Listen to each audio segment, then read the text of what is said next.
श्री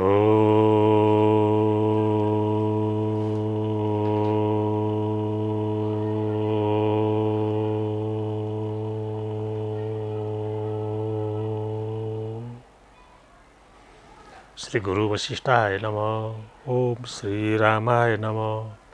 ओम वाल्मीकि ऋषये नमो नमः। समस्त ऋषयो नमो नमः।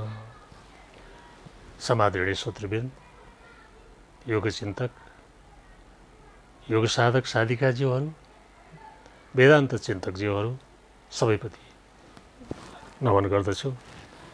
र योग वासिष्ठमा के छ शीर्षक अन्तर्गत मैले उत्पत्ति प्रकरणका विषयहरू यहाँहरू समक्ष राख्ने प्रयास गर्दैछु। यसभन्दा अगाडिको भिडियोमा 36 सर्गसम्मका कुराहरू राखेँ। यसमा युद्धको वर्णन भइरहेको छ। अब 23 स्मृति मण्डपभित्र हेर्नुहोस् है, 23 स्मृति मण्डपभित्र एउटा सानो बिन्दुभित्र सारा ब्रह्माण्ड अटाएको छ।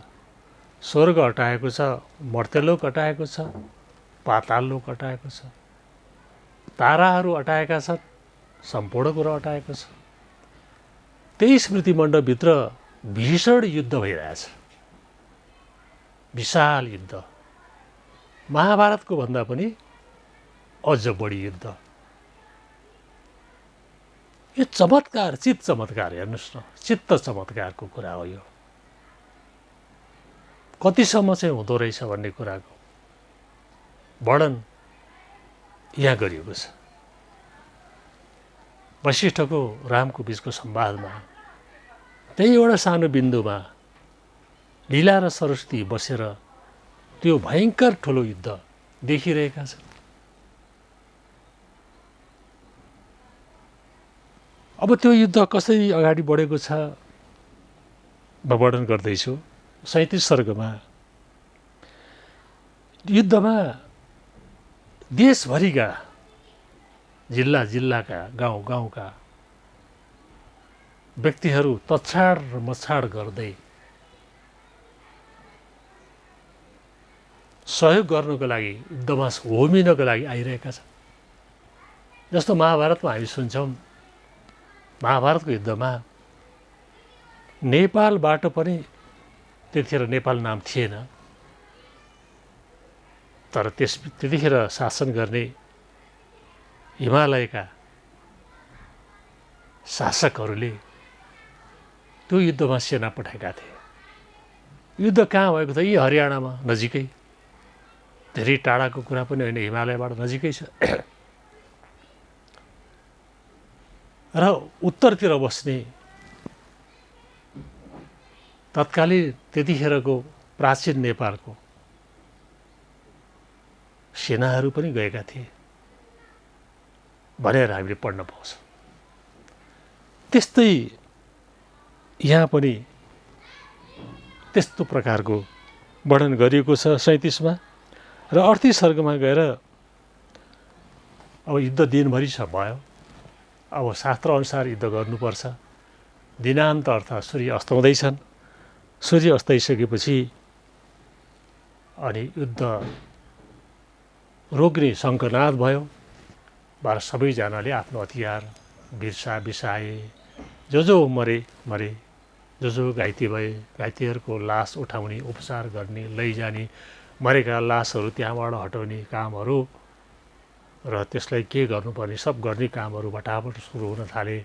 युद्ध रोकियो। र त्यसपछि गएर 29 सर्गमा रणको जुन विभत्सता, जहाँ रोकिएपछि राक्षस पिशाचहरू नाचेका, उनीहरू रक्त पिपासुहरू दङ्ग परेका, स्याल गिद्धहरूको विशाल बथानहरू आएर आहाराको लागि घुमिरहेका कुराहरूको वर्णन यसमा गरिएको छ 39 सर्गमा। अब आउनुहोस् 40 सर्गमा गएपछि हामी त्यहाँ अलिकति छलफल के गर्नेछौँ। 40 सर्गमा के भयो त भने युद्ध रोकियो, दिनको युद्ध सकियो। हार जित त्यहाँ कसैको भएन। सिन्धु नरेश फर्के, अर्थात् युद्ध जितेर पनि जित्दा पनि जितेनन्, हार्दा पनि हारेनन्, दिनभरि युद्ध गरे, थाके, फर्केर गए। यता राजा विद्रोह पनि फर्के र आफ्ना सेनापति दरबारका भाइहरूलाई के भन्नुपर्छ भने र अलिकति खानेकुराहरू के खाए, गएर कोठामा सुते। सुतेपछि अब त्यहाँ उनी सुतेको ठाउँमा लीला र सरस्वती उनीहरू देखिरहेछन्, सबै कुरा उनीहरूको युद्ध पनि देखिरहेछन्। अब सिधै उनीहरू राजा सुतेको कोठामा गए। अब गएपछि यहाँ रामले प्रश्न गर्नुभएको छ, कियन् मात्रमिदं स्थूलं शरीरं वाग्विदाम्बर रन्ध्रेण तन्तु तनुता कथम आश्वाविशन् प्रभु। हे प्रभु, अब यिनीहरू त्यो बाटो भित्र जाने त ठाउँै छैन, ढोका छ, राजाहरूको सुरक्षा छ, सुरक्षा घेरा तोडेर उनीहरू सुटुक्क भित्र गए। कसरी कति सूक्ष्म हुन सक्यो उनीहरू? त्यहाँ भित्तोले पनि रोकेन, सिसाले पनि रोकेन, ढोकाले पनि रोकेन, कसैले पनि रोकेन। प्रश्न यहाँ गर्नुभएको छ। वशिष्ठ भन्नुहुन्छ, आदि भौतिक देहोऽहम् इति यस्य मतिर्भ्रम तस्यासौ अणुरन्ध्रेण गन्तुं शक्नोति नानग। म आदिवाहिक शरीर होइन, म भौतिक शरीर हो भन्ने विश्वास भएका मान्छेले त्यस्तो भित्तो पार गर्न सक्दैन। उसको लागि अनुमति र ढोका खुल्नै पर्छ। म भौतिक शरीर हुँ भनेर विश्वास गरेर भौतिक शरीर बोकेर हिँडेको मान्छे प्रवेश गर्न सक्दैन। त्यसलाई रोक्छ। रुदितो हम अरेरेति, मलाई यसले रोक्छ भन्ने कुरा उसलाई विश्वास छ, ऊ प्रयासै गर्दैन। अनुभूता नुभवती भवत्यनु अनुमित, अनुमान गर्छ उसले, म त्यो ठाउँमा जान सक्दिनँ, पहिले अनुमान गर्छ। शरीर ठुलो भारी शरीर बोकेको अनुभूति गर्छ र भित्र प्रवेश गर्ने प्रयासै गर्दैन। र उसको स्थूल शरीर बनेको छ, उसले आँटै गर्दैन, त्यसलाई ऊ जान सक्दैन। एनानुभूतम पूर्वार्धम गच्छामिति शतक्रिय, त त्यसको बदला पहिल्यै होइन म त्यो ठाउँ त जान सक्छु भन्यो भने उत्तरार्धमा पनि जान सक्छ। पहिले म जान त सक्दिनँ भन्यो भने पछि पनि जान सक्दैन।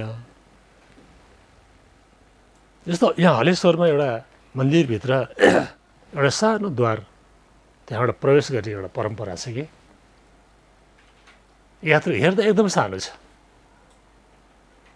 तर कोही चाहिँ यति सानो बाटो छिर्न सकिन्छ भन्नेहरू जानै सक्दैन। म प्रयास गर्छु भन्नेहरू फुत्त छिर्या देखिन्छ कि सक्छन्। यही कुरो यहाँ वशिष्ठले गर्दै हुनुहुन्छ। म सक्छु भन्यो भने त्यसले सकेको छ राम, जसले म सक्दिनँ भनेर पछि हट्छ त्यसले कहिले पनि सक्दैन। जसरी वायु माथि जाँदैन, यसरी अग्नि तल जाँदैन। नै वायु ऊर्ध्वमा याति नादो गच्छति पावक सा यथैव प्रवृत्तासित सा तथैव प्रतिष्ठिता। जसलाई जुन गति प्रदान गरिएको छ त्योभन्दा बाहेक अर्को गति गर्दैन। जल तलै मात्रै बग्छ, माथि बग्दैन। आगो माथि मात्रै बग्छ, तल जाँदैन। वायु ऊर्ध्वमा याति, नै ऊर्ध्वमा याति, माथि वायु जाँदैन, धेरै माथि जाँदैन।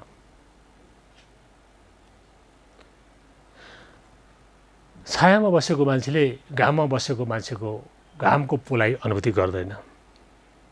घामले पोलेको मान्छे छायामा बसेको जुन आनन्द छ त्यो अनुभूति गर्न सक्दैन। यस्य संवेदनेन अर्थ किन चाहिँ नानुभूयते, जसले आत्मालाई चिन्यो बस त्यसले चिन्यो। सबैतिर चिन्दछ भनेर यसरी वशिष्ठले बताउनु भयो। यहाँ के बताउनु भएको छ त भने सबभन्दा ठुलो कुरा त आँट पनि हो। म यो ठाउँमा पुग्न सक्छु भनेर पुग्ने प्रयास गर्यो, साधना गर्दै गर्दै गयो भने त्यो पुग्छ, त्यो जान्छ। यहाँ लीलाको पूर्व देह स्थूल देह थियो, भौतिक शरीर थियो। उनले म सरस्वती जस्तै बन्छु भनेर साधना गर्दा गर्दा गर्दा गर्दा गर्दा उनको शरीर अतिवाहिक भयो, जान सकिन्। पहिले म सक्दिनँ भनेर भन्न थाल्यो भने त्यसले कहिले पनि सक्दैन भन्नुहुन्छ वशिष्ठले। अत संवित तथा चित्तम सा तथा अवस्थिति गत। चित्तमा जस्तो प्रकारको संवित